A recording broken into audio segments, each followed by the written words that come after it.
우리는 바쁘게 움직일 수밖에 없습니다. 편히 쉴 수도, 잠을 잘 수도 없습니다. 그러나 내일을 함께 꿈꿀 수 있다는 사실 하나는 약속할 수 있습니다. 그래서 우리는 위로가 됩니다. 때론 용기가 되고, 때론 정의가 되기도 합니다. 오늘도 희망을 품고 나아갈 수 있도록 대한민국 국민 모두의 꿈을 지키는 우리는 당신의 벗입니다. 우리 공화당.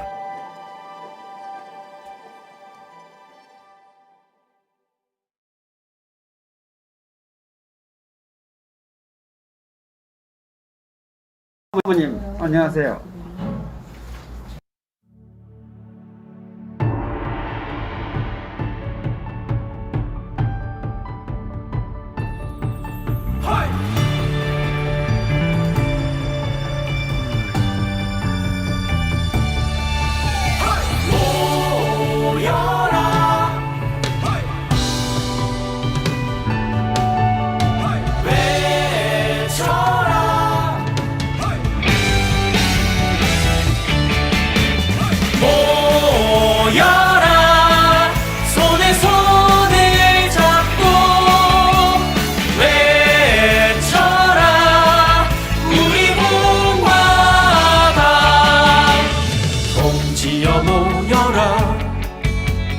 희망찬 우리 공화당 승리의 함성을 함께 외쳐라.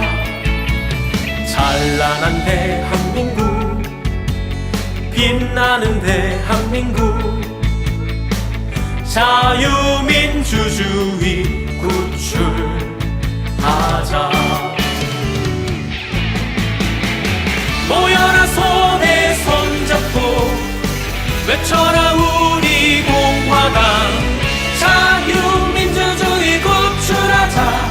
우리 공화당 모여라 손에 손잡고 외쳐라 우리 공화당, 자유민주주의 구출하자. 우리 공화당.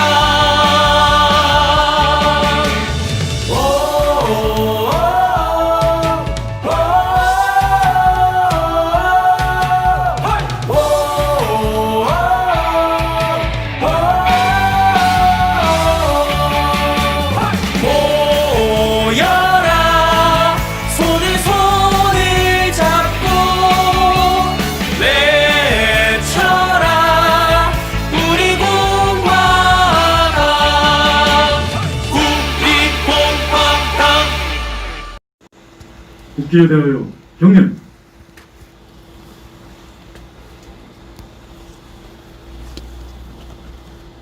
바로 순국선열 후국영령 서해 NLL에서 북한에 의해 피살을 당하신 공무원에 대한 공명을 올리겠습니다. 일동 운명.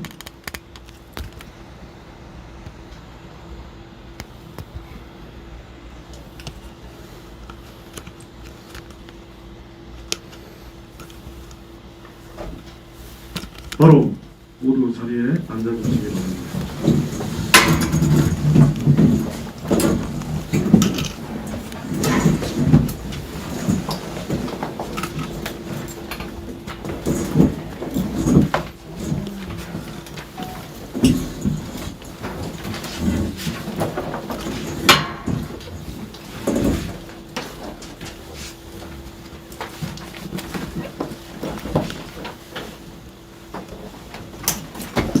(10월 5일) 최고위원회의를 시작하겠습니다. 10월 3일 개천절 연휴가 지났습니다. 개천절 연휴 동안 우리가 참 보지 못했던 모습들을 많이 봅니다. 광화문 광장에서의 반정부 투쟁, 반파쇼 투쟁을 막기 위해서 300대의 보수와 11,000명의 경찰과 30여 번의 이곳의 근무를 통해서 광화문 광장 자체를 불거성이 광장으로 만들었습니다. 파쇼 독재 정권이 자기들이 권력 찬탈한 광화문의 촛불 광장을 이제는 그 권력을 끌어내리는 애국 투쟁의 광장으로 변할까봐 두려워서 벌벌벌벌 떠는 모습이 가관입니다. 가소롭습니다. 그렇게 한다고 대한민국의 자유우파 국민들이 물러서지 않습니다. 특히 그 자유우파 체제 역사 싸움에 선봉에 서 있는 우리 공화당은 그들이 악책을 내세우면은 우리는 더 좋은 방법으로 그들과 투쟁하겠습니다. 기가 막힌 것은 전국의 유원지, 관광지가 터져나갔습니다. 그런데 광화문만 집회 코로나 전염이 있다고, 중국 배련 전염이 있다고 막는 그들의 행태를 보면서 한심하기가 그지없습니다.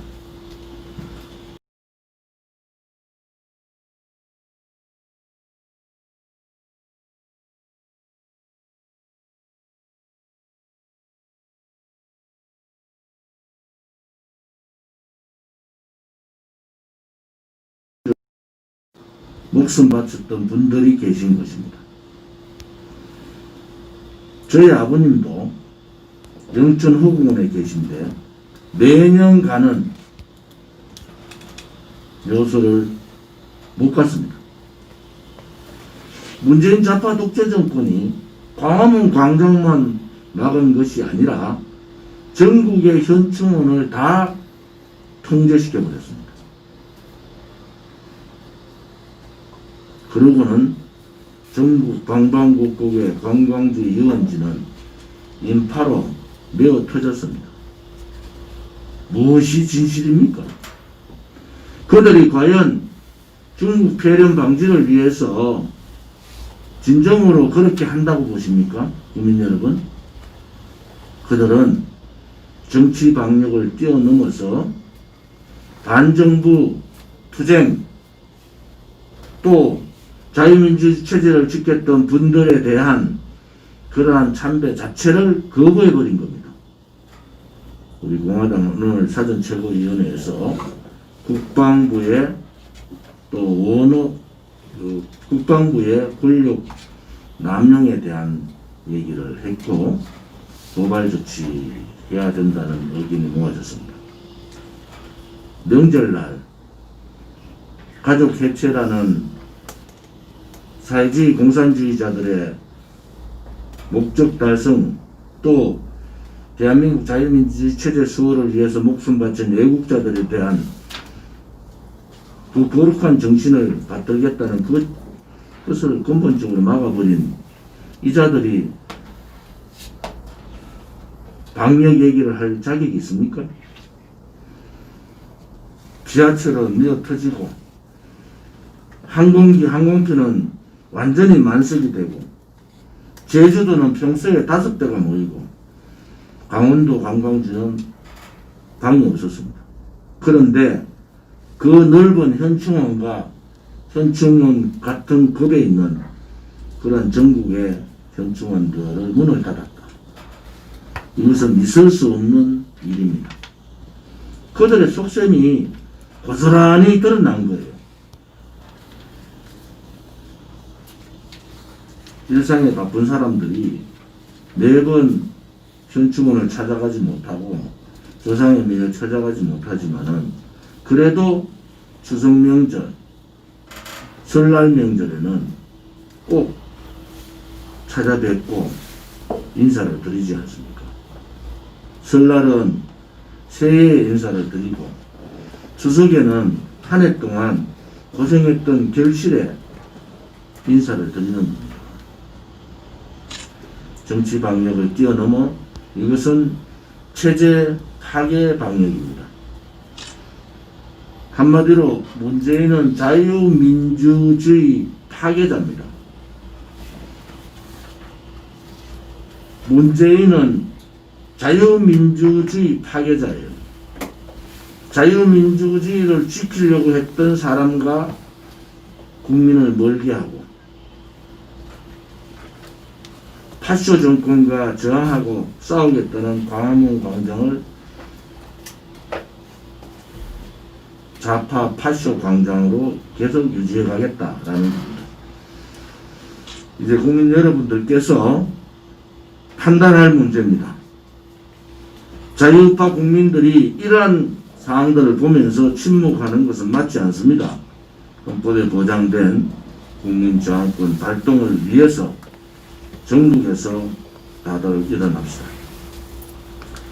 10월 9일 한글날도 우리 공화당의 투쟁은 계속됩니다. 우리 공화당은 서울을 막으면은 대전으로, 대전을 막으면은 구미로, 구미를 막으면 대구로, 대구를 막으면 울산으로, 울산을 막으면 창원으로, 창원을 막으면 부산으로 갑니다. 지금 말씀드린 6군데에 최소 4만 명의 집회 신고를 오늘 당장 해주기 바랍니다. 그들이 막으면 우리는 방법을 찾아서 투쟁을 하면 됩니다.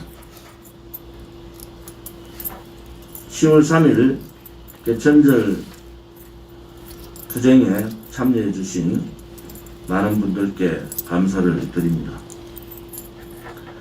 박근혜 대통령께서 불법강금 옥중투쟁 1285일째입니다.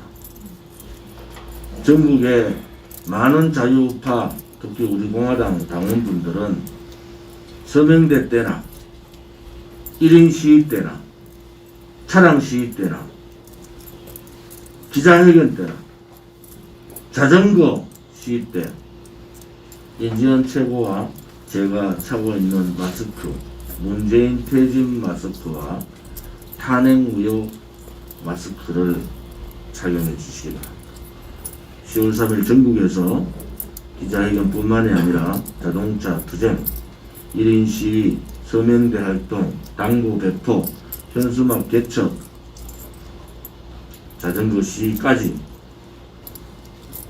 우리 차량 투쟁의 전국 관광국국의 13곳에서 투쟁을 했습니다. 참여해주신 동지들께, 국민들께 감사를 드리고, 제가 대구에서 느낀 점은 많은 국민들이 호응을 하고 있다. 우리 기자회견 하면서 거기에 젊은이들이 사진을 찍고 박수를 치고 이제는 문재인의 거짓 쇼를 이제 아신 거죠. 문재인 정권의 핫쇼 정권의 실체를 국민들께서 알아가고 계시다. 이런 생각을 갖고 있습니다.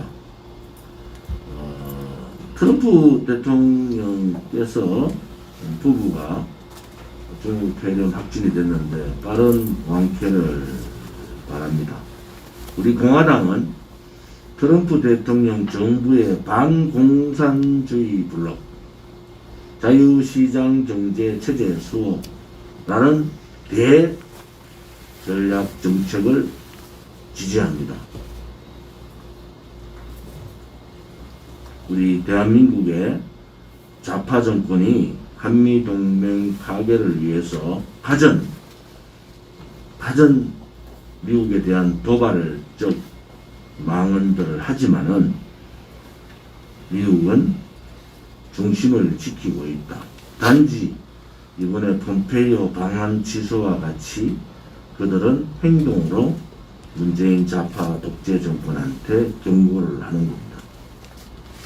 우리 공화당은 우리 공화당과 같은 노선을 가고 있는 트럼프 대통령의 부부에 소속한 회의를 빌고 지지를 합니다.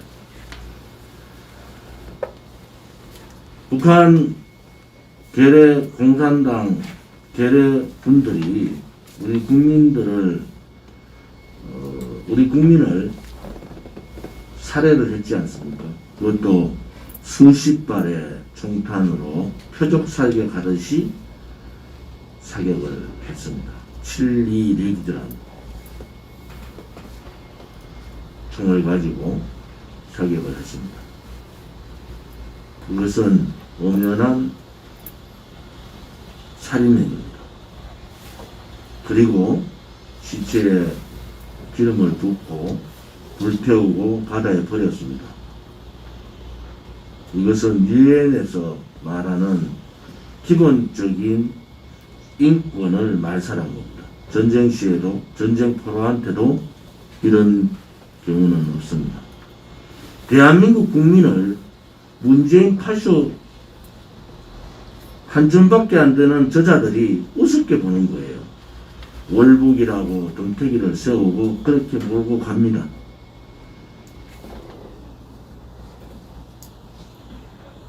최소한의 인륜을 버린 자들입니다. 최소한의 인간의 생명 존중권을 버린 자들이에요. 그런 자들은 답이 뭐겠습니까? 끌어내려야 됩니다. 국민을 지키지 못하는 정권은 국민이 끌어내리면 됩니다. 힘들어하지 마시고 우리 공화당과 함께 해 주시면은 문재인을 끌어내리는 길이 훨씬 더 가까워진다. 이렇게 말씀을 드리겠습니다. 다시 한 번 더 옥중에서 침묵투쟁을 하고 계시는 박근혜 대통령의 투쟁을 지지하고 하루라도 빨리 강건한 모습으로 우리 곁에 오시기를 기원해 봅니다.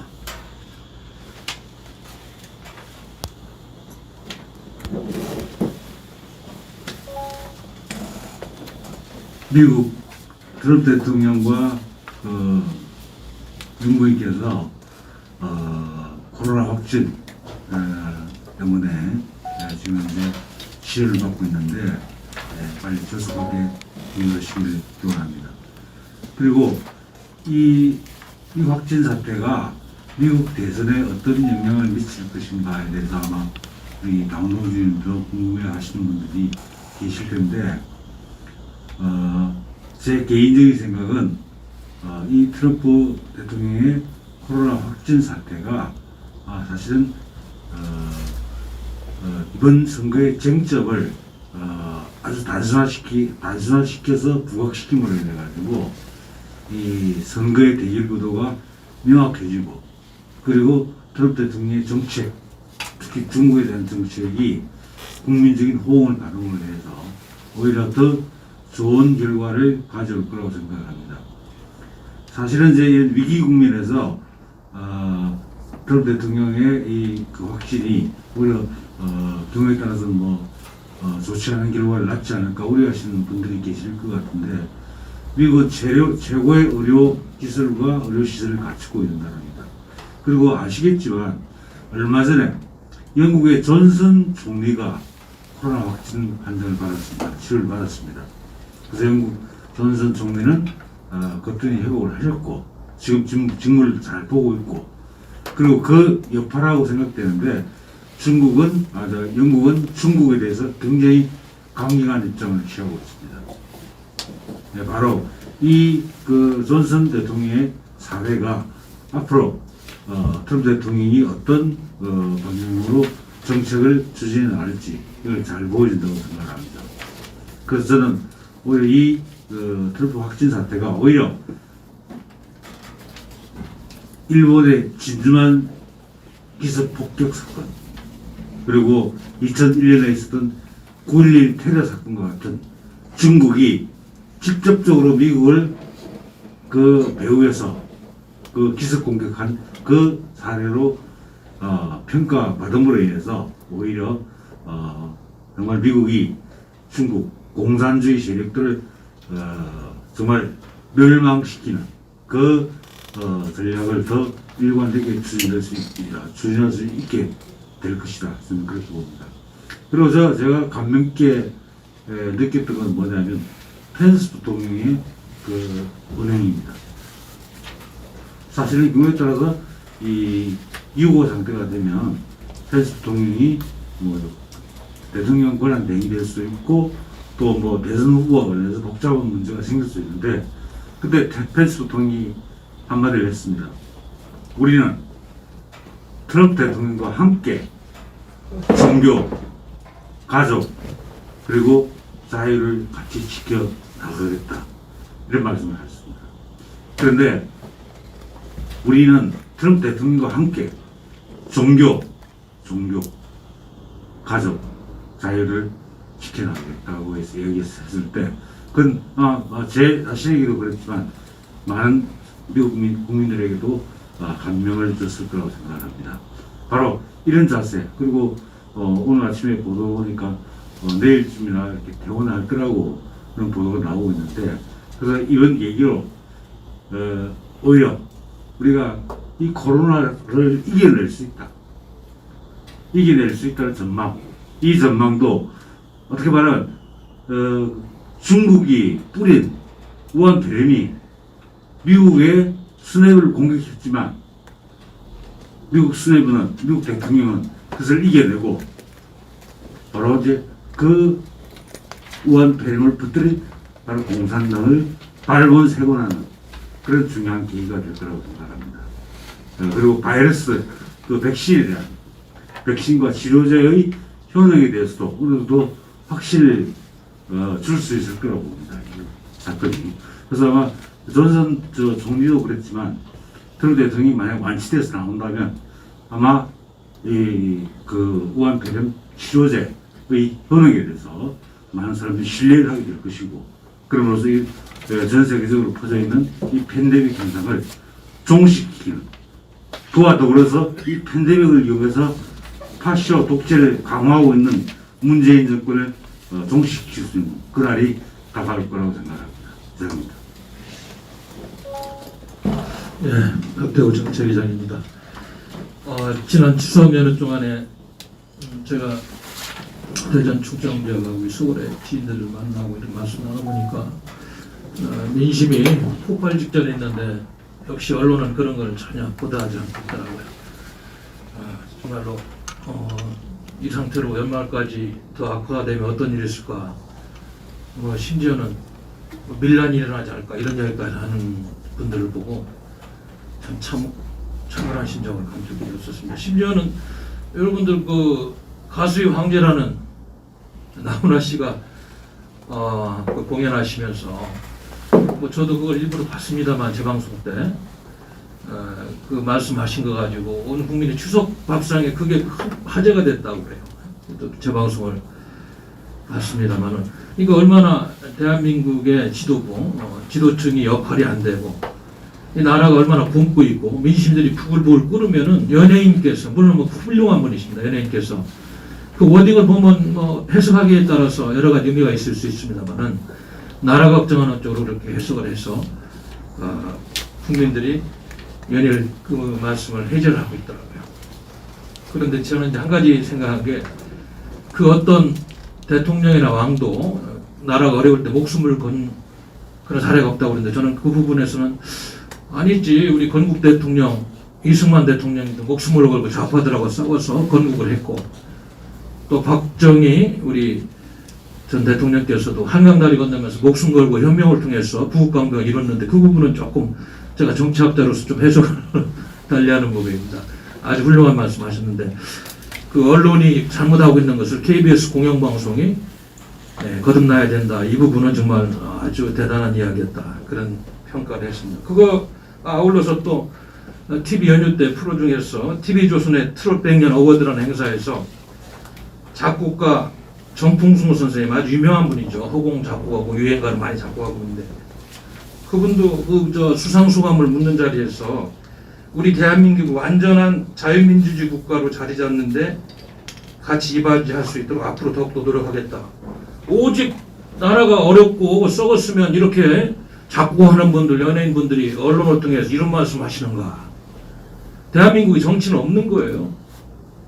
제도권 정치는 없습니다. 대한민국을 발전시키는 제도권 정치는 없다고 봐야 돼요. 우리 공화당처럼 비록 원내 의석은 못 얻었습니다만 필드에서 이렇게 외치는 의로운 세력만 있지, 이 두 가지만 보더라도 대한민국의 제도권 정치는 실종되고 없다. 오직 답답함이 이렇게 연예인들이 나서서 작곡가가 나서서 그 짧은 시간에 그런 메시지를 전할까 저는 그런 생각을 해봤습니다.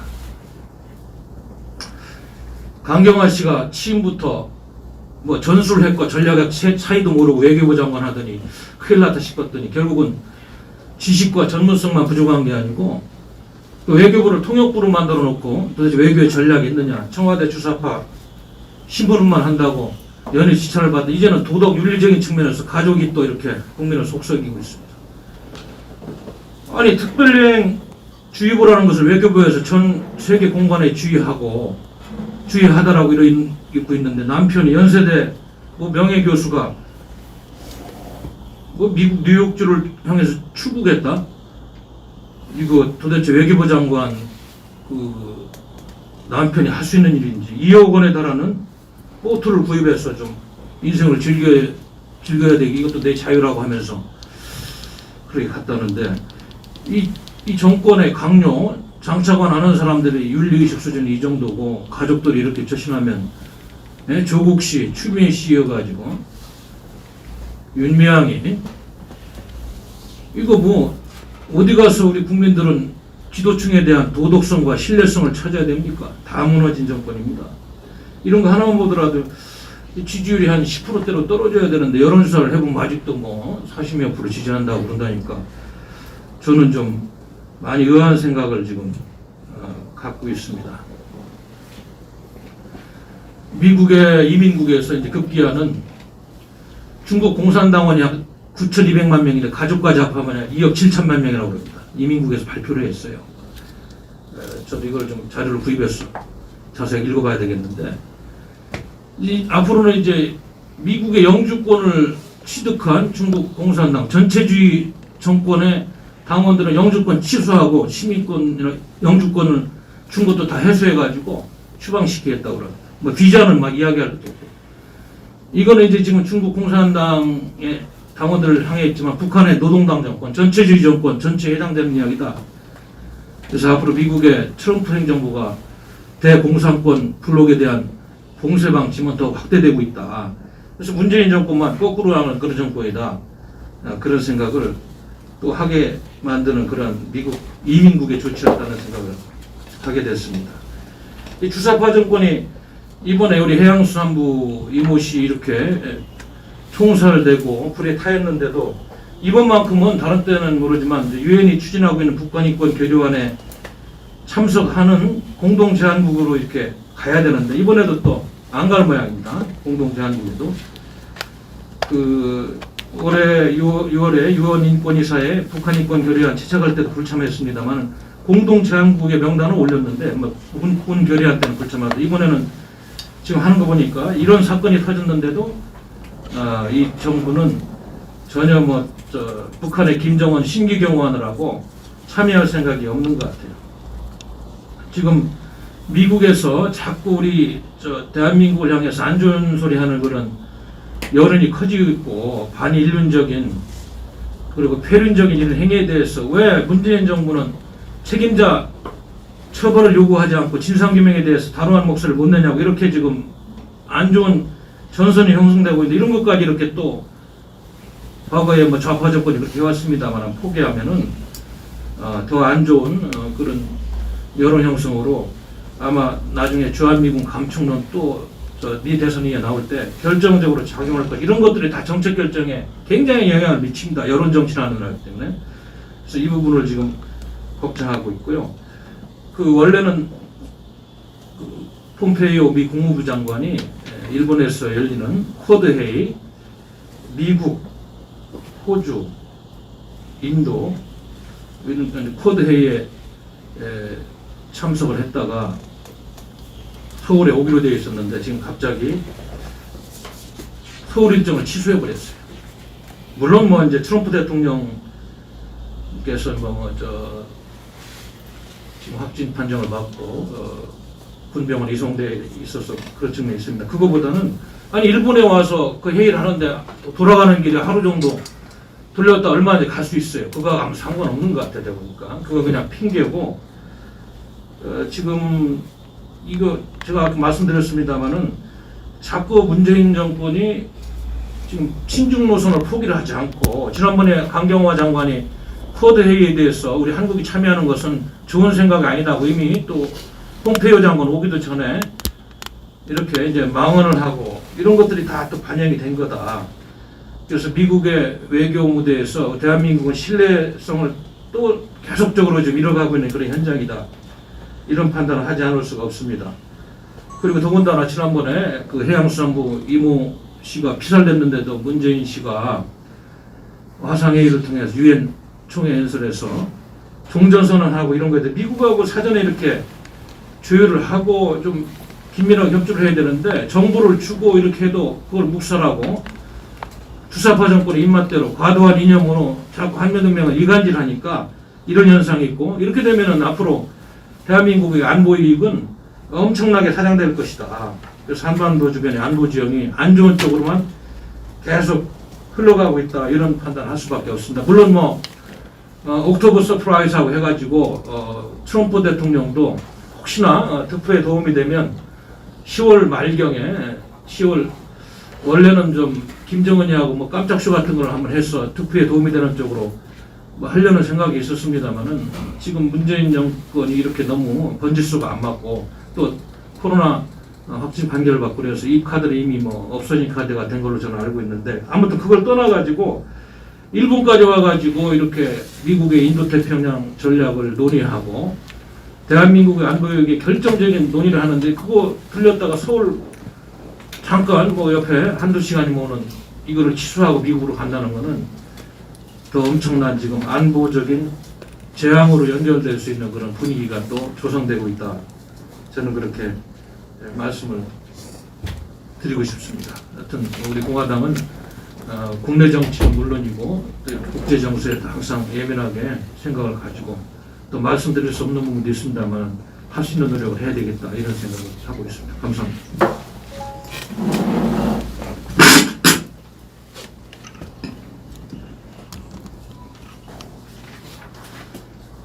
2020년 10월 5일 오늘로 박근혜 대통령님 인신 감금 1285일째.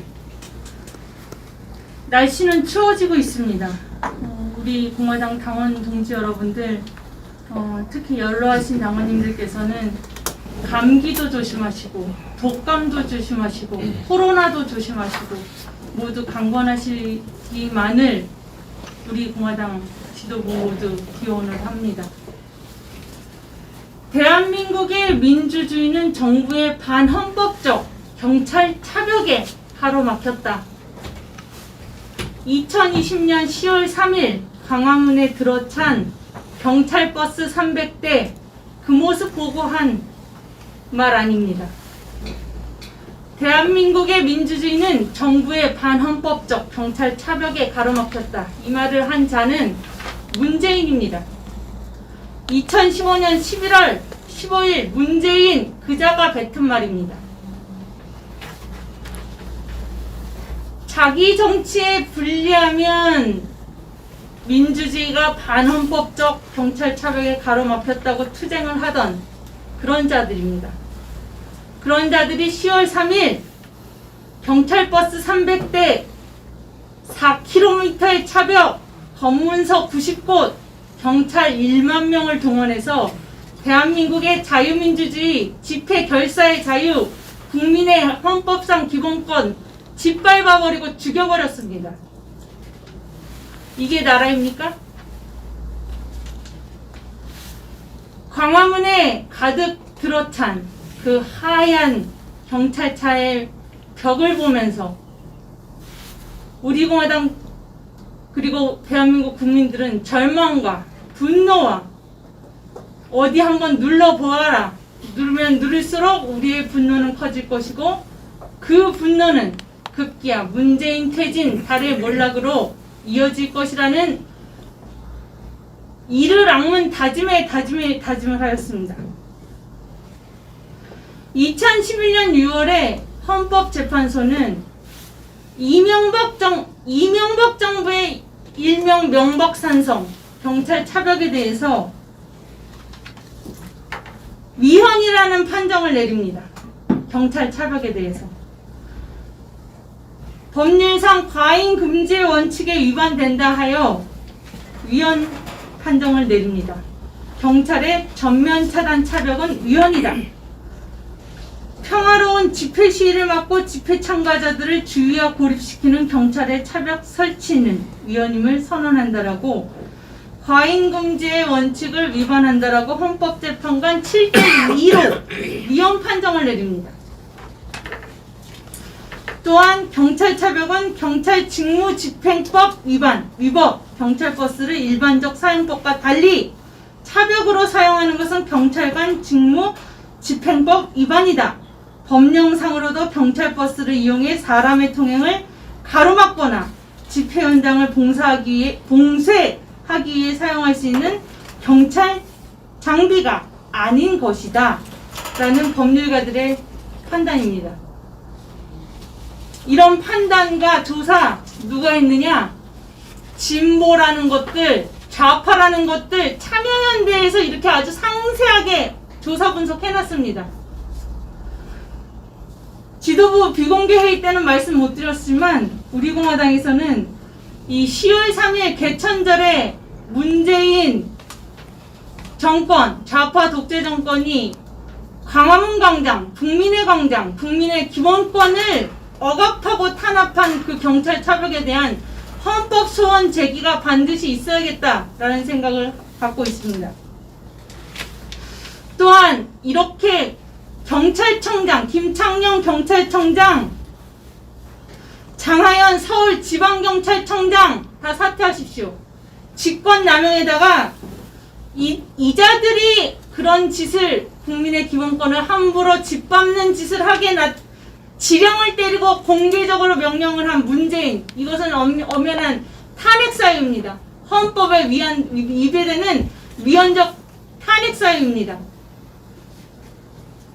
헌법 위에 대통령이 있습니까?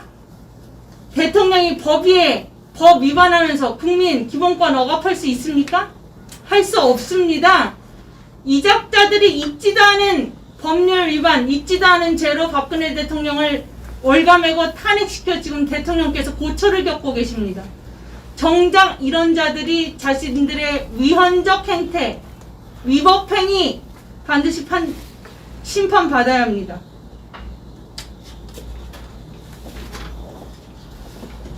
맨날 여러분들 요새 제일 많이 들어본 말씀 중에 송구하다란 말이 있죠. 송구하다. 강경화란 여자가 자기 남편 국민들은 전부 꽁꽁 조상 성묘도 못 가고 해외여행도 못 가고 하게 해놓고 자기 남편 요트 2억 원짜리 요트 구매하시러 뉴욕 갔다 그러면서 그거에 대해서 송구하답니다. 여러분들 송구하다의 사전적 의미를 아십니까? 두려워서 마음이 거북스럽다. 그게 다입니다. 미안하다는 말, 죄송하다는 말, 사죄한다는 말 아닙니다. 문재인이가, 조국이가 맨날 송구하다 그러죠? 그거 사과의 말이 아니라는 것을 다시 한번 말씀드립니다. 법치라는 것을 영어로 하면 rule of law입니다. rule of law. 법이 바로 이 국가란 제도, 국민의 법이 다스리는 것을 rule of law라고 하는데, 지금 이 정권, 문재인 좌파 독재 정권에서는 rule by law, 법을 수단으로 삼는 인치, 마구잡이, 자의적인 그런 권력 남용이 판을 치고 있습니다. 우리 공화당을 중심으로 태극기를 잡고 지금까지 투쟁해온 우리 공화당 당원님들은 10월 3일에 그렇게 열심히, 그렇게 열정적으로 제대로 투쟁하셨듯이 10월 9일에도 대표님 말씀에 따라 우리 공화당은 그들이 막으면 어떤 방법이든 찾아서 우리의 저항, 우리의 투쟁을 멈추지 않을 것입니다. 이상입니다.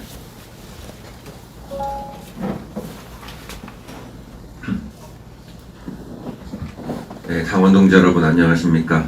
추석은 잘 쉬셨는지 모르겠습니다. 그 문재인식 정치 방역으로 인해서 가족 간의 만남도 굉장히 많이 제한을 했었죠. 자유민주주의 체제의 핵심은 개인의 존엄과 자유이고 그것의 근간을 이루는 것이 가족입니다. 혹시나 이번에 만나지 못했던 가족분들이 있다면은 따뜻한 통화나 추석이 지났지만은 한번 만나보시는 것도 좋을 듯합니다. 최근에 계속해서 이제 이야기가 나오고 있는 8급 공무원의 북괴에 의한 총살과 화형에 관한 말들이 굉장히 많습니다. 문재인 씨는 33시간이냐, 10시간 동안 무엇을 했느냐, 이런 이제 궁금증을 가지고 있는 국민들, 그리고 언론사들에서 발표들이 많이 나고 있는데, 이제 대통령이라는 자리는 우리가 다른 말로 군 통수권자라고 하지 않습니까? 그리고 이제 국가란 결국은 개개인들이 폭력을 행사를 해서 어떤 외부의 침입을 막는 것 또는 내부와의 싸움을 하는 것을 막기 위해서 국가가 대신 개개인들의 폭력성을 거두어서 본인들의 외부에 적이 왔을 때 무찌르는 역할, 그리고 내부에 문제가 생겼을 때 경찰력을 동원해서 해결을 하는 역할들을 합니다. 하지만 이번 사건을 보면서 문재인 씨는 어떻게 행동을 했습니까? 문재인 씨는 오히려 이 월북 프레임을 씌워서 이 사람이 속된 말로 빨갱이다, 이놈이 빨갱이니까 도와주지 말자, 또는 우리가 동정을 해야 될 만한 가치가 없다라는 식의 이상한 색깔론을 펼치고 있습니다. 그 기발함에는 참 매번 보지만 좀 놀랍습니다. 그런데 우리가 한번 생각을 해보면 그 분이 월북을 했건 안 했건의 사실이 중요한 게 아닙니다. 대한민국 국민이 북한 괴뢰 집단에 의해서 총살을 당하고 화형을 당했을 때 아무것도 하지 않은 국민의 대표로서 뽑았던 대통령이 군 통수권자가 북괴의 그 만행을 아무도 저지를 할 생각을 하지 않았다는 데에 그 문제의 심각성이 있습니다. 월북을 한 사람이 빨갱이냐, 문재인이 빨갱이냐, 우리나라 군 통수권자가 빨갱이냐라고 한다면 저는 오히려 군 통수권자가 빨갱이다 라고 말하는 것이 옳지 않은가라고 생각을 합니다. 심지어는 이렇게 일이 커지고 결국은 사실이 밝혀졌으면 형식상으로나마 과거 대통령들은 다 그랬죠. 노무현 대통령도 그랬고 추모를 하고 사과를 하는 형식을 밟아왔습니다. 하지만 문재인은 그때 오히려 북한과의 관계를 진전시킬 수 있는 계기가 될 수 있기를 바란다라고 하는 정말 허무맹랑한 소리를 하면서 국민들의 가슴에 불을 지폈습니다. 이런 게 바로 대한민국에 살아 숨쉬고 있는, 현존하고 있는 적폐의 대표적인 모습들입니다. 나라가 이렇게 힘들고 어지러운데 흔히 말하는 거대 야당 국민의힘들은 무엇을 하고 있습니까? 지금 그들이 해야 될 일은 대통령을 찾고 있는 게 아니라 본인들이 투쟁을 해야 되는 겁니다. 원내에서, 국회 안에서, 그리고 청와대의 문재인을 향해서 당신 잘못했으니까 사과를 하고 재발방지를 약속을 해라. 북한에게도 재발방지 약속을 분명히 받아야 된다. 사과와 라는 이야기를 하기는커녕 그냥 아무런 투쟁을 하질 못하고 있습니다. 심지어는 어제였나요? 이제 공수처법이 국회 소위를 통과를 시도를 하고 있었는데 이거에 관해서도 아무도 말을 안 합니다. 중국 공안법하고 굉장히 유사한 구조를 가지고 있는 공수처법에 대해서 우리가 공수처법 통과를 저지시키기 위해서 또는 안건이 상정되는 것을 반대하기 위해서 작년에 얼마나 많은 피나는 투쟁을 했습니까? 저는 아직도 그 한겨울 여의도에서 분신자살을 시도하셨던 그 동지분이 너무나도 생생하게 기억이 납니다. 투쟁하지 못하고 싸우지 못하는 이런 야당은 존재의 이유가 없습니다. 지금이라도 말해봤자 큰 소용이 있겠나 싶긴 하지만 본인의 이익 또는 본인 계파의 이익이 아닌 국가의 이익이 무엇인가, 보수 국민들, 애국우파 시민들이 원하는 것이 무엇인가에 대해서 한 번쯤은 생각해 볼 수 있는 거대 야당이 되었으면 합니다. 그들을 바꾸는 것은 결국은 국민 개개인들의 힘입니다. 이제 국민들이 일어서야 합니다. 이렇게 대한민국 국민의 8급 공무원의 목숨을 하찮게 여기는 문재인에 대해서 그렇게 행동을 하면 안 된다. 당신은 대한민국에서 암약하고 있는 빨갱이들의 수장이다. 우리 자유 대한민국은 빨갱이 대통령을 용납할 수 없다. 당장 내려와라. 라고 이야기할 수 있어야 하고, 거대 야당에 대해서는 당신네들이 문재인과 투쟁을 하라고 뽑았고 자유민주주의 체제를 지키라고 뽑았지, 당신네들 자리 보존하라고 문재인 가랑이를 기으라고 뽑은 게 아니다. 똑바로 하라고 말을 할 수 있어야만 합니다. 네. 오늘은 월요일입니다. 월요일, 목요일은 항상 박근혜 대통령님이 치료를 받으시러 가는 날이고, 갑자기 날이 쌀쌀해졌죠. 많이 이제 나라가 혼란스럽고 좀 어려울 때가 되면은 아무래도 이제 박근혜 대통령님의 모습이 많이 생각이 납니다. 네, 감사합니다.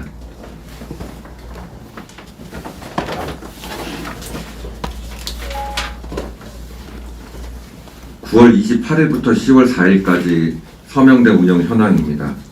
서울에서는 3일 동안 송파구 1팀이 석촌호수에서, 목련회팀이 양재역 5번 출구에서, 송파구 1팀이 석촌호수에서 서명을 했습니다.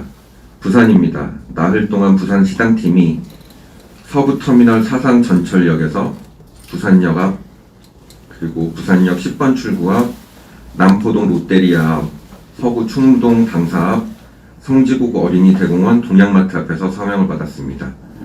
대구는 수성갑팀이 동대구 환승센터에서 서명을 받았습니다. 인천은 이틀 동안 인천시당팀이 인천터미널 삼산 롯데마트 앞에서, 대전은 대전시당팀이 대전역 동광장에서 서명을 받았습니다.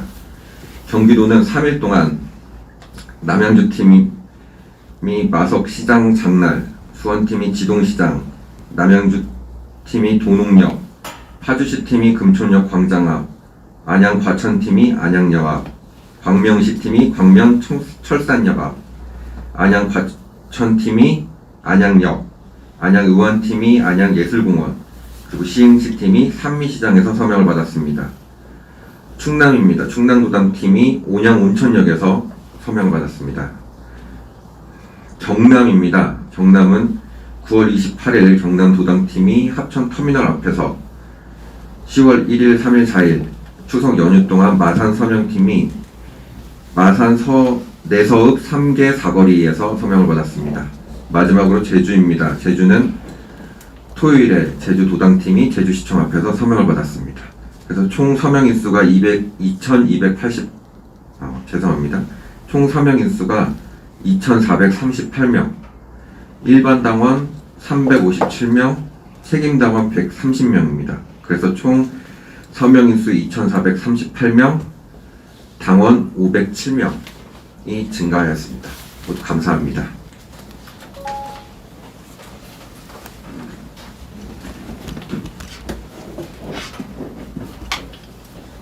안녕하세요. 네, 사랑하고 존경하는 당원 동지 여러분, 추석 연휴 기간 동안 전국에서 문재인 가짜 정부와 정말 우리가 말로 표현할 수 없는 이런 상황을 겪었습니다. 가족을 못 만나고 친지를 못 만나고 조상의 참배를 못하는 이런 억울한 상황을 모든 국민이 다 공개하고 있습니다.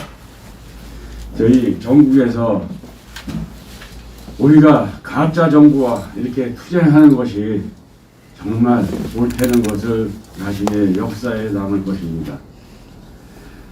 이제는 문재인 가짜 정부가 붕괴되고 몰락하는 것이 지금 눈앞에 와 있습니다. 이들이 얼마나 두렵고 무서우면, 우리 국민이 얼마나 무서우면 자기네가 예전에 해왔던 일을 우리한테 못하게 합니까? 그 본인들은 우리보다 더 추악하고 정말 인간으로서 할 수 없는 만행을 저질렀던 것입니다. 그들이 세월호를 가지고 정치를 찬탈했듯이 이번 모든 국민들의 이 붕괴를 막으려고 문화전쟁을 벌였던 것입니다. 저희가 만나서 정부에 대한 비판을 할까봐 그들은 그 연예인을 모셔다가 이런 이슈를 그쪽으로다가 다 돌렸습니다. 우리 국민들은 이런 상황을 다 알고 있습니다.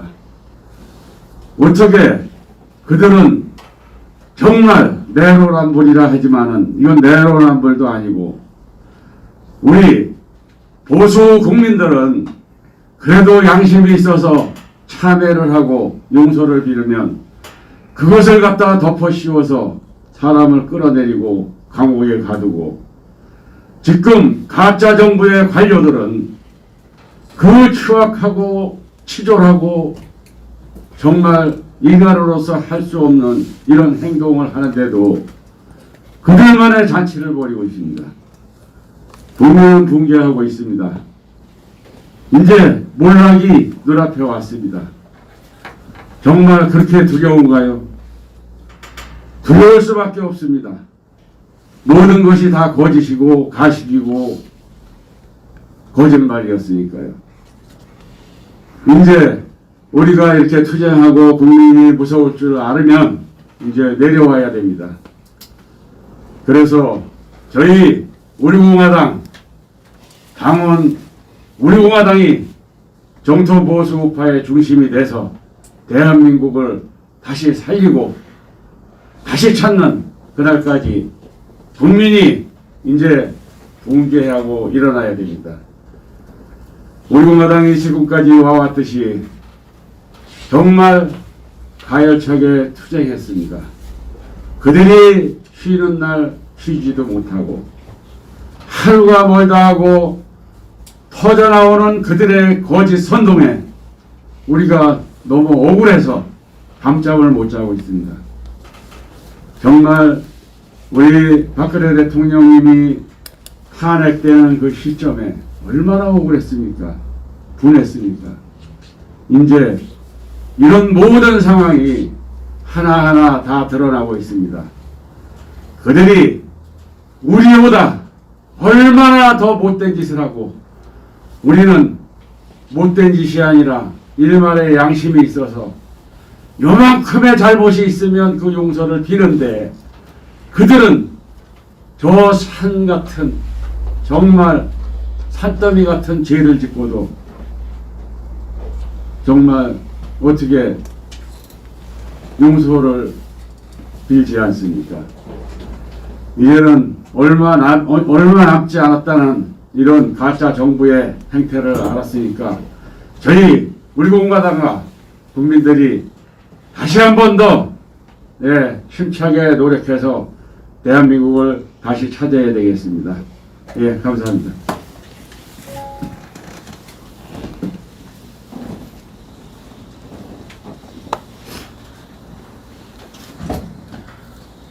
복중 청령 대통령 1285일 탄핵 위법 자유평화통일 한반도 박근혜 대통령을 지금 석방하라 외치며 어제도 오늘도 외치며 김태수 인사드립니다. 오늘은 정당 정치와 그 얼굴인 당원과 제1전략에 대해서 한 말씀 드리고자 합니다. 그 전에 먼저 저는 소중한 당원 동지 여러분들께 세 가지의 질문을 드리고자 합니다. 첫 번째, 우리는 극우 정당입니까? 여러분들의 생각은 무엇입니까? 저에게 꼭 말씀해 주십시오. 저는 아니라고 합니다. 거구 정당. 근데 제가 온라인 오프라인 조사를 해보니 온라인 상에서 우리가 거구 정당이라고 명시되어 있었습니다. 이래서 저는 제 생각에 우리 홍보팀에서 전수조사를 총조사하여 점령 수정 보완해야 되지 않을까라는 의견을 드립니다. 두 번째, 우리는 목표가 원내 정당입니까? 아닙니까? 여러분들 생각은 무엇입니까? 그냥 정당으로서만 존재하면 그만입니까? 아닙니다. 저는 원내 정당, 수권 정당이 우리의 궁극적이고 최고의 목표이자 하루속히 이루어야 된다고 저는 생각을 합니다. 그래서 저의 의견은 거대 양당 기성 정치를 일방적인 상식에서 비판하고 중도 표심을 이끄는 정의로운 전략을 펼쳐야 한다고 생각을 합니다. 세 번째, 우리 공화당의 주인은 누구입니까? 여러분들 생각은 어떠하십니까? 여러분들이 주인이라고 생각하십니까? 아니면 우리 공화당이 주인이라고 생각하십니까? 아니면 조원진 대표님이 주인이라고 생각하십니까? 아니면 우리 지도부가 주인이라고 생각하십니까? 여러분들의 생각은 어떠하십니까? 저의 생각은 주인이 된다 한다면 예의를 갖추고 언행해야 된다고 생각을 합니다. 남 탓을 하지 않고 상대를 먼저 배려해주고 한 줌도 안 되는 기득권을 놓아야 된다고 생각합니다. 이 세 가지 질문에 대하여 저에게 개인적으로 말씀을 주셔도 좋고요. 어떤 미디어를 통하든 답을 주시기 바랍니다. 그럼 오늘 정당 정치와 그 얼굴인 당원 제1 전략에 대해서 간단하게 말씀드리겠습니다. 저는 4일 동안 부산 일정을 마치고 오늘 새벽 7시 45분 서울역에 도착을 했습니다. 어제 새벽까지 저는 우리 공화당의 열정적이고 열심히 하시는 책임당원 한 분과 마지막으로 소주 석 잔을 기울이며 우리 공화당에 대해서 논하고 왔습니다. 그런데 그분은 몸이 아프셔서 오늘 병원으로 가셨습니다. 그래서 저는 이 시간을 빌어서 그분이 몸이 아픔에도 불구하고 저와 소주 3잔을 기울이면서 우리 공화당을 걱정하고 어떻게 하면 발전할까라는 그 논의에 대해서 감사하게 생각하며 꼭 오늘 지금 아마 검사를 하고 계실 겁니다.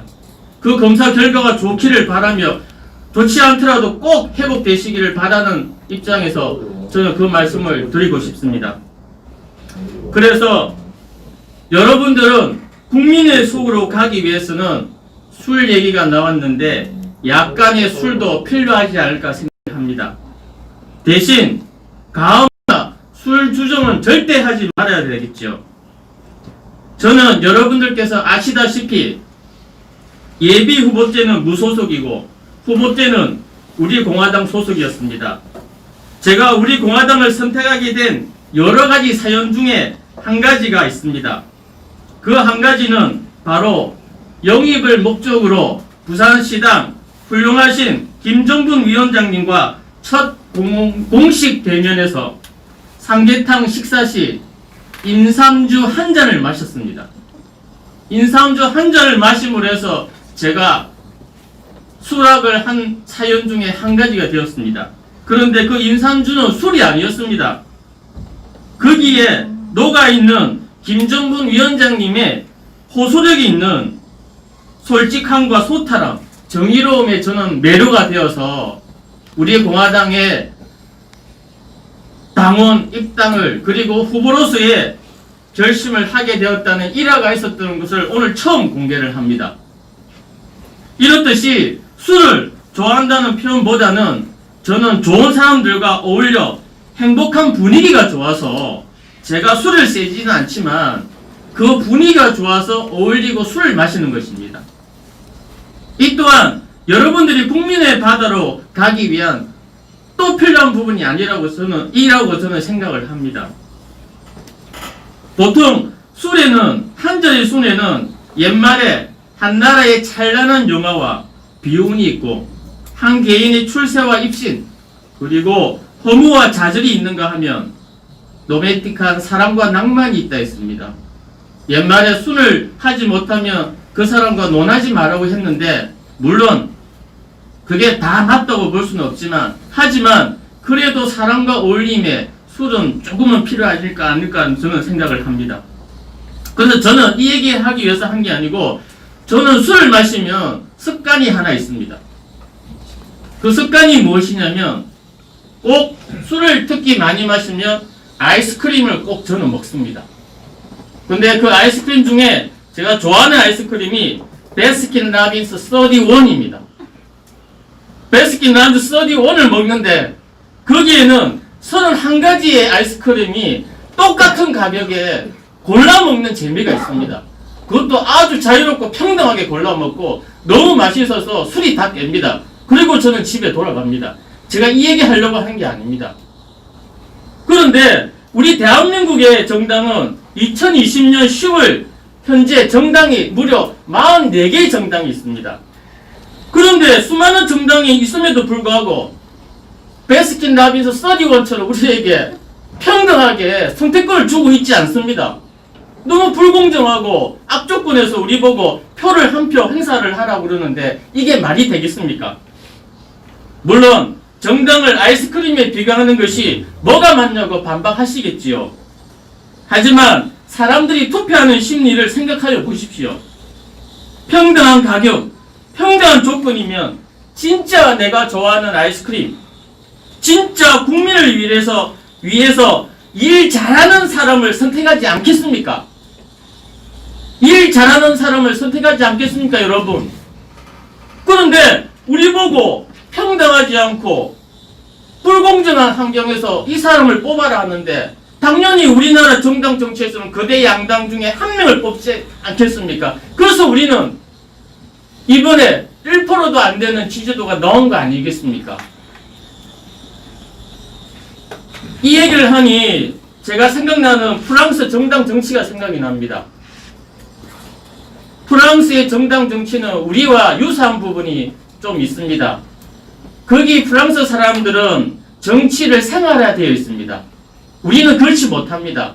우리가 정당에 관계되는 사람들만 관심이 있어 대화를 나누는데, 프랑스 전 국민들은 거의 다 정치가 생활되어 있기 때문에 밥을 먹을 때나 커피를 마실 때나 자유롭게 정당에 대한 삶에 대한 얘기를 나눕니다.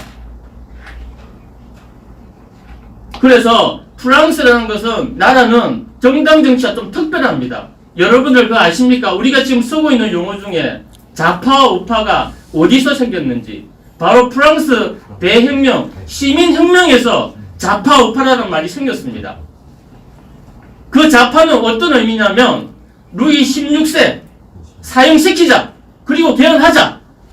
우파는 굳이 그럴 필요가 있느냐, 루이 16세 살리고 개헌하자. 여기에서 유래된 게 좌파와 우파입니다. 그렇게 따지자면 좌파와 우파의 개념으로 본다면 좌파는 무지막지하고 무서운 파입니다. 지금 프랑스의 대통령은 누구입니까? 마크롱 대통령입니다. 아주 젊은 대통령입니다.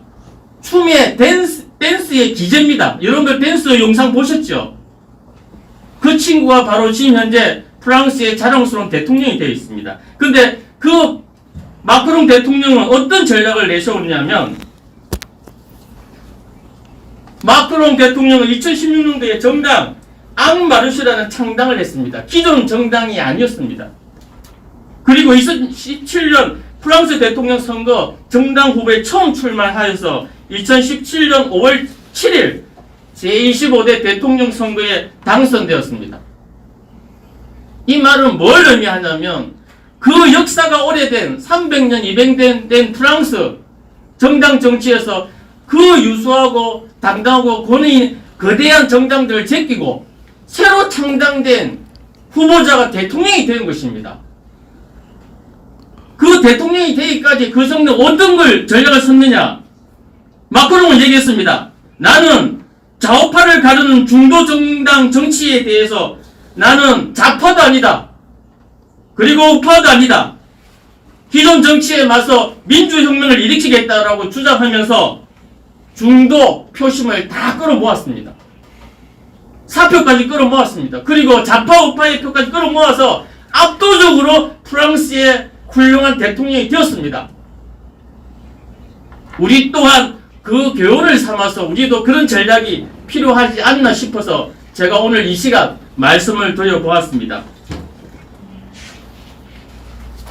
제가 마지막 일정이 소주 3잔을 기울이면서 제가 또 생각을 해냈는데 뭐냐면 당원에 대해서 생각을 해보았습니다.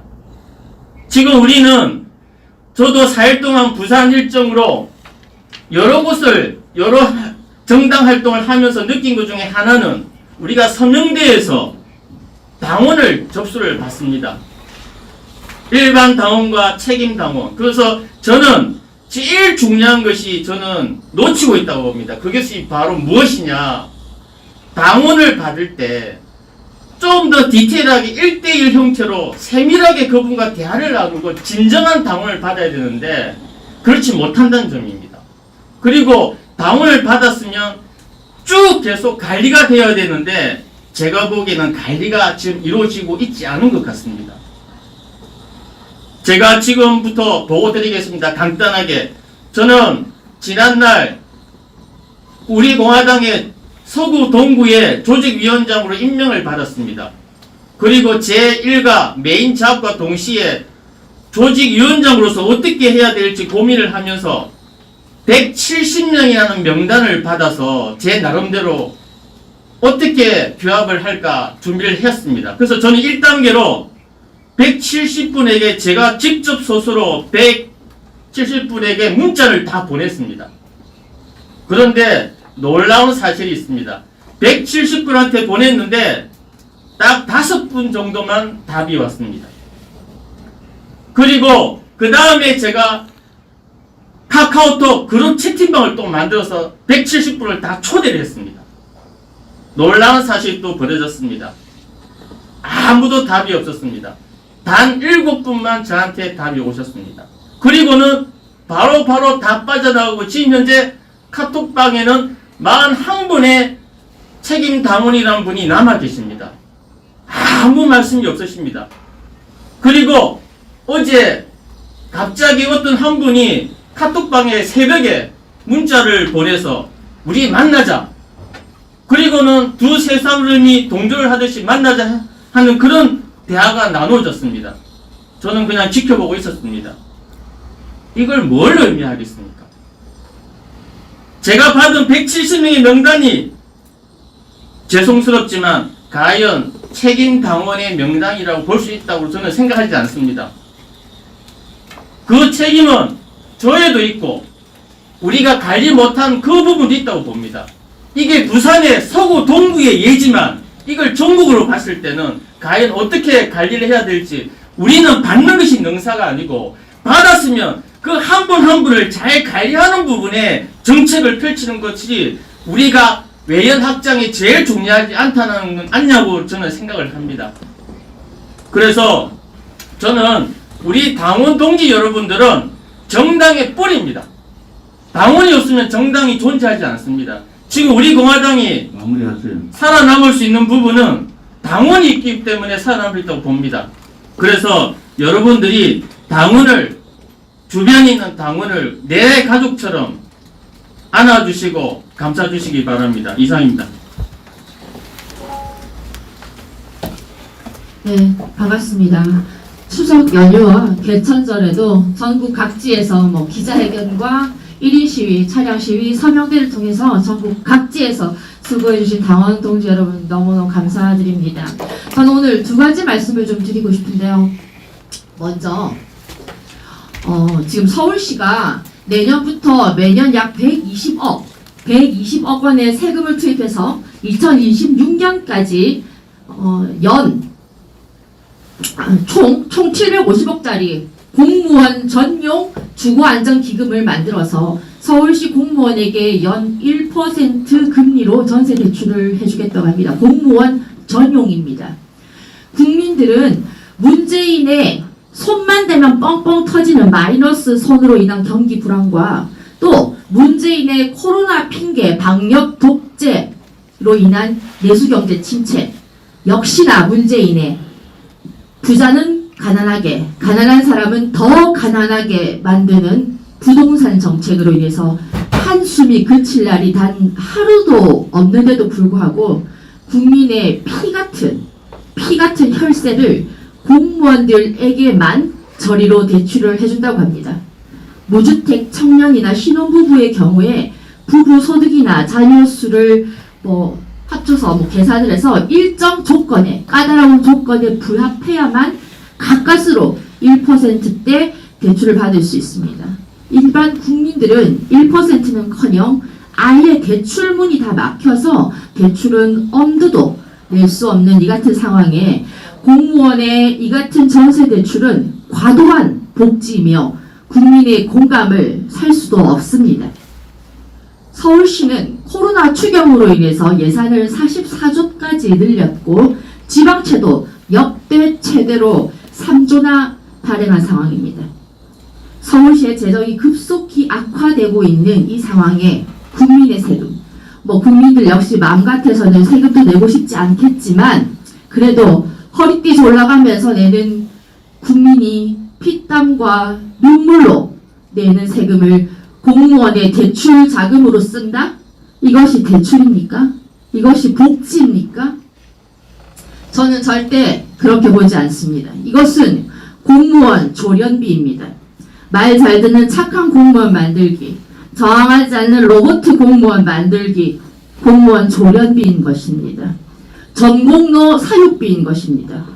공무원 제 밥그릇도 챙기고 전공로 입맛도 맞춰주고 남의 돈으로 생색도 내고 재편 만들기 하는 서울시. 서울 시민들께서는 본인들의 세금이 이렇게 쓰여지고 있다는 것을 아셔야 합니다. 이러다가 어느 날 갑자기 서울시는 모라토리움을 선언할지도 모릅니다. 시민들, 특히 우리 공화당 당원들께서 더 관심을 가져주시기 바랍니다. 그리고 두 번째는 바둑이 김경수에 관한 이야기입니다. 바둑이 김경수 항소심 선고공판이 다음 달에 있습니다. 우리는 이 자를 절대 잊어서는 안 됩니다. 그때 김경수와 드루킹이 어마어마한 댓글 조작을 하지 않았다면 어쩜 국민들이 이처럼 등을 돌리지는 않았을 것입니다. 그 자는 문재인의 충견으로 지금도 입금을 받고 있는지 공직선거법 사건은 접수 6개월 내에 선고하도록 되어 있는데 지금 항소심에서만 1년 반 넘게 질질 끌고 있습니다. 드루킹은 이미 선거 지원을 대가로 공직을 약속받았다고 선거법 위반형이 확정된 마당입니다. 그런 마당에 바둑이를 어떻게 구출할지 청와대에서 머리 꽤나 아플 텐데 김경수는 반드시 공직선거법 위반 유죄가 선고되어서 향후 10년 동안 어떠한 선거판에도 기웃거리지 못하도록 만들어야 합니다. 현재 우리 공화당은 문재인의 정치 방역과 방역 독재로 인해서 대규모 집회가 여의치 않은 상황입니다. 앞서 말씀드린 서울시 그리고 지금 말씀드린 경남도처럼 국지적 차원의 집회나 시위로 우리 공화당을 날리고 투쟁하는 것도 하나의 방법이라고 생각합니다. 전면전을 할 수 없을 때는 국지적으로 붙어야 합니다. 우리 공화당의 최고위원이기 이전에 저는 대한민국의 국민이며 경상남도의 도민입니다. 범죄자 김경수에게 도정을 맡길 수는 없습니다. 그가 있을 곳은 도청이 아니라 깜빵입니다. 문재인의 충견 김경수 구속을 위해서 재판일까지 경남도청 앞에서 1인 시위를 해보려고 합니다. 되든 안 되든 원적 타격해야 합니다. 받았으면 갚는 게 예의지요. 현장에서 온라인에서 당원 여러분들의 지원 사격 부탁드립니다. 우리 공화당의 국민의 바다로 가자는 슬로건은 국민 안에는 자유파 국민과 중도 성향의 국민과 좌파 국민도 포함되는 겁니다. 우리 공화당이 극우 우파 정당이 아니라는 것은 기본적인 상식을 가진 분들은 다 압니다. 좌파들은 우리를 극우로 모르고 싶죠. 중도 좌파로 좌클릭해버린 국민의힘도 행동하지 못하고 용기 없고 비겁한 모습을 감추기 위해서 우리 공화당을 극우로 그동안 오른쪽에 있었던 사람이 아니고 왼쪽에 있었던 특히 민주당 출신들 박근혜 대통령의 거짓탄핵에 앞장선 사람들이 길을 쓰고 악을 쓰고 우리 공화당을 극우로 모읍니다. 이제 그 길을 깨쳐야 되는데 그렇기 위해서는 국민의 바다로 가는데 국민의힘 미래통합당은 이제 거목이 아닙니다. 고목입니다. 고목. 고목을 쓰러뜨리려면은 고목에 뿌리 박혀 있는 썩은 뿌리를 흔들면 됩니다.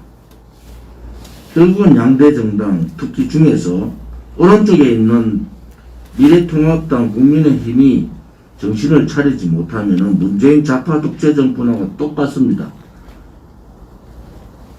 혁명의 길, 투쟁의 길에 걸림돌이 될 수밖에 없는 거예요. 우리는 그 고목이 쓰러지기를 기다리지 말고 새로운 가치와 새로운 정신을 가지고 국민의 바다 속으로 고목이 썩은 뿌리 속으로 들어가서 흔들어서 넘어뜨리면 됩니다. 힘든 상황이지만은 그런 과정들이 꼭 필요하다. 그리고 책임당원은 지금 각 조직위원장들로 책임당원 명부를 드리고 있습니다.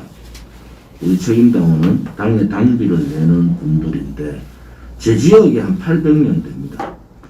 그런데 실질적으로 드러내놓고 활동을 하는 분은 100명도 안 됩니다. 왜냐하면은 우리 공화당의 책임당원이지만은 외부적으로 드러내놓고 활동을 하는 분들은 그리 많지 않습니다. 그래서 우리가 이렇게 조직위원장을 만들고 당을 세분화 조직화로 가는 이유도 이제 그 책임당원, 일반당원에 대한 관리를 좀 더 세분화시켜서 적극적으로 해보자. 지금까지는 당의 틀을 만들고 당이 제가 말씀드렸잖아요. 이 20만 이상의 당원, 그 다음에 3만 이상의 책임당원을 만드는 작업에 최선을 다했다. 지금은 훨씬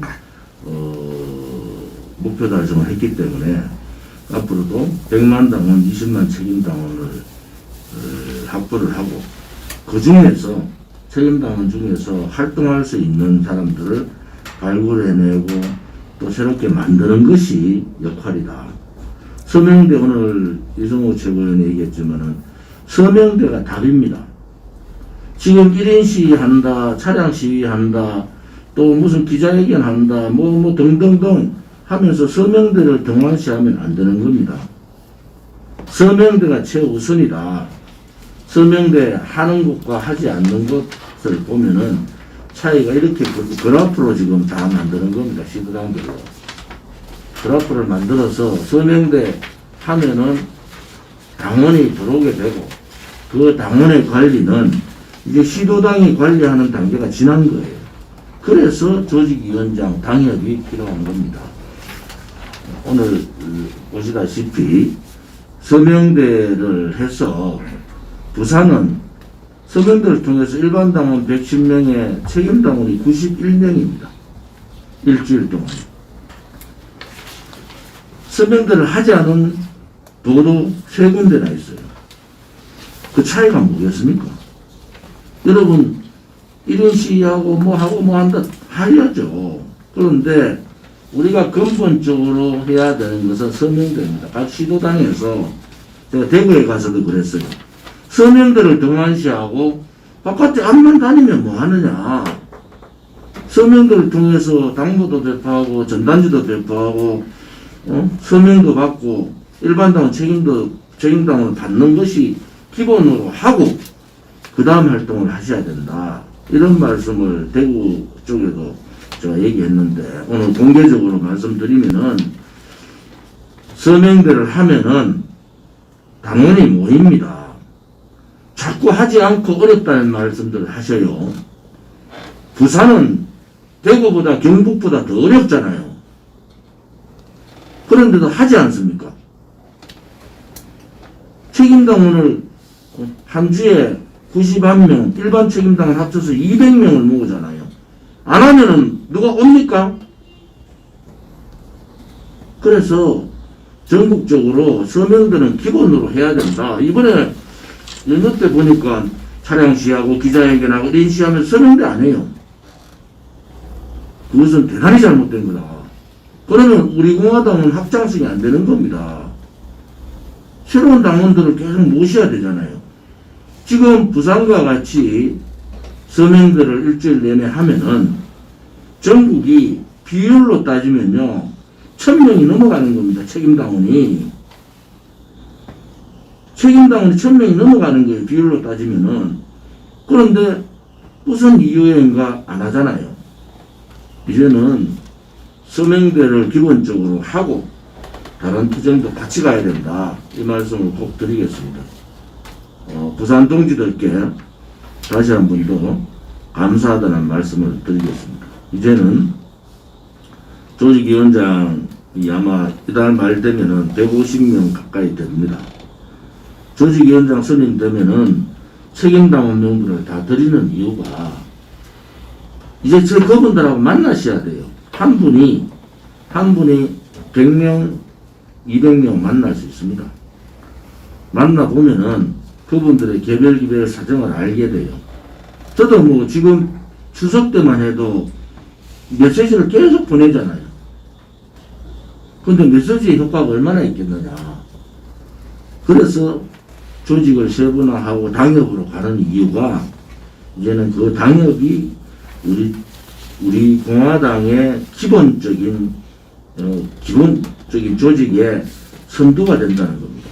그분들이 책임당원 한 분 한 분. 이제 당협이 구성되면은 일반 당원까지 다 당협으로 넘깁니다. 보안에 잘 철저히 해주시고 왜 이 기본적인 조직을 하는가라는 데 대해서 정당에 대해서 개념이 잘 안 되면 좀 어렵거든요. 근데 사실은 이 세분화시키는 이유가 지금 김태수 최고가 걱정했던 그런 부분들을 보완하기 위한 겁니다. 이제 시도당에서 어떻게 10,000명을 관리할 수 있어요? 안 되지 않습니까? 그래서 매일매일 제가 서명대 현황은 보고를 계속 받고 있거든요. 그래서 중앙당이 솔선수범해야 된다. 특히 서울, 중앙당에 있는 서울이 솔선수범해서 서명대 활동에 돌입을 해야 된다.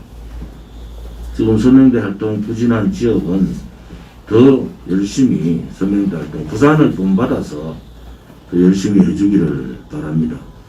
특히 박근혜 대통령의 보수의 정지라는 대구 경북이 서명대에 대단히 뒤처지고 있다는 것은 반성할 여지가 크다. 이렇게 말씀을 좀 드리겠습니다.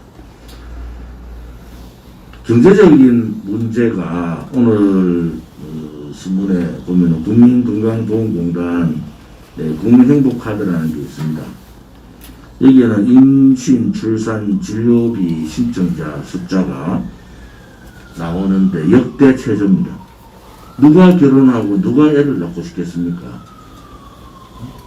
출산 비용뿐만 아니라 주거 비용, 양육 비용을 감당할 수 없는 문재인 좌파 독재 정권의 경제 실패, 폭망으로 인해서 결국은 사회 전반적인 구도가 바뀌는 겁니다. 이런 식으로 가면은 이 저출산의 상황이 급속도로 늘어나고 고령화는 급속도로 또 늘어납니다. 나라가 이제 그래 되면 망하게 가는 거죠. 지금 문재인 정권 들어서 박근혜 대통령 정부에서 가계부채 1,000조 이거 수송하려고 1,000조 넘지 않으려고 했는데 지금 가계부채 1,600조 됐어요. 국가부채가 지금 몇백 조가 그냥 늘었습니다. 기업부채도 마지노선 1,000조를 넘기지 않으려고 엄청난 노력을 했는데 기업부채 100조가 넘었어요. 1118조입니다. 빚더미 나라가 되는 거죠. 빚더미. 그런데 전 국민들한테 누구는 전 국민들한테 돈을 더 주자. 누구는 전 가구로 두자. 뭐 재난지원금 다 주자. 이렇게 하고 있어요. 나라가 이렇게 망하는 겁니다. 결국 사회주의자들, 토착발갱이들은 대한민국의 중산층을 무너뜨리겠다는 겁니다. 중산층이 무너지면 어떻게 됩니까? 사회의 불안 세력으로 소위 말하는 공산주의자들이 노리고 있는 그러한 국가의 의존을 할 수밖에 없는 상황이 됩니다. 제가 대구의 서문시장, 칠성시장이 영남권에서는 가장 큰 시장 중에 하나입니다. 시장이요, 사람이 5분의 1도 안 옵니다. 상가가 3분의 1이 문을 닫았어요. 자영업자, 소상공인, 시장 상인들, 이분들 무너지면 못 일어납니다. 이분들 삶 자체가 은행에서 빚을 대출해가지고 겨우겨우 운영을 하고 대목이라 하는 대목이라는 거 있죠. 추석 대목. 거기에 뭐 사람 못 다니게 하면서 전국 관광지로 놀러 가버리니까 시장 상인들이 그냥 아우성이에요. 아우성. 근데 이 좌파들이 그걸 모르고 한다? 다 알면서 하는 겁니다. 다 알면서 현충원 국립묘지 문 닫듯이 상인들 아우성 다 들리면서도 그렇게 진행하는 이유가 뭐겠습니까?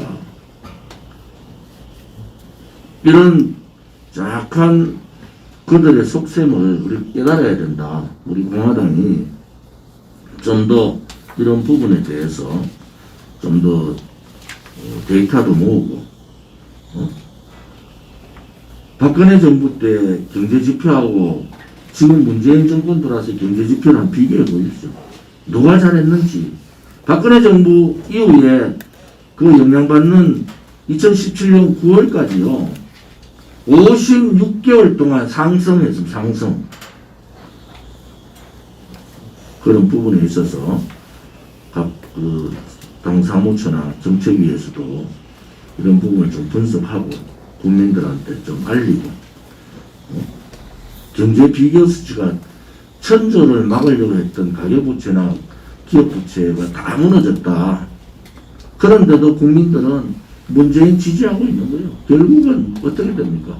나라 경제가 완전히 IMF보다 더 심한 상태로 재기불능 상태로 이제 무너집니다. 무너져도 누구 핑계? 중국 폐렴, 코로나 핑계 되면 다 해결되는 거예요.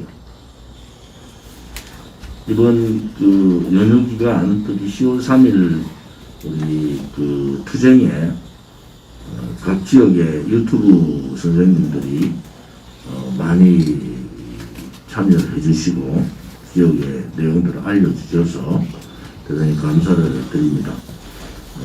아무튼 유튜브 선생님들도 힘이 나서 우리 공화당을 지지할 수 있도록 우리가 이 기획, 그 전에 여러 가지 활동의 다양성을 좀 가져야 된다. 그렇게 말씀을 좀 드리겠습니다. 이번 10월 3일 날 집회 관련된 여러 가지 이제 보완해야 될 점은 비공개해서 하도록 그렇게 하겠습니다. 오늘 공개 회의는 이것으로 마치겠습니다.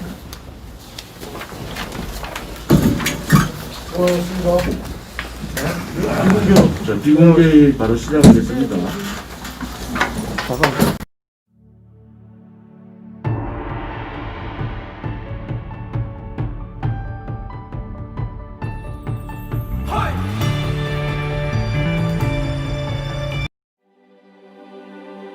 우리는 바쁘게 움직일 수밖에 없습니다. 편히 쉴 수도, 잠을 잘 수도 없습니다. 그러나 내일을 함께 꿈꿀 수 있다는 사실 하나는 약속할 수 있습니다. 그래서 우리는 위로가 됩니다. 때론 용기가 되고, 때론 정의가 되기도 합니다.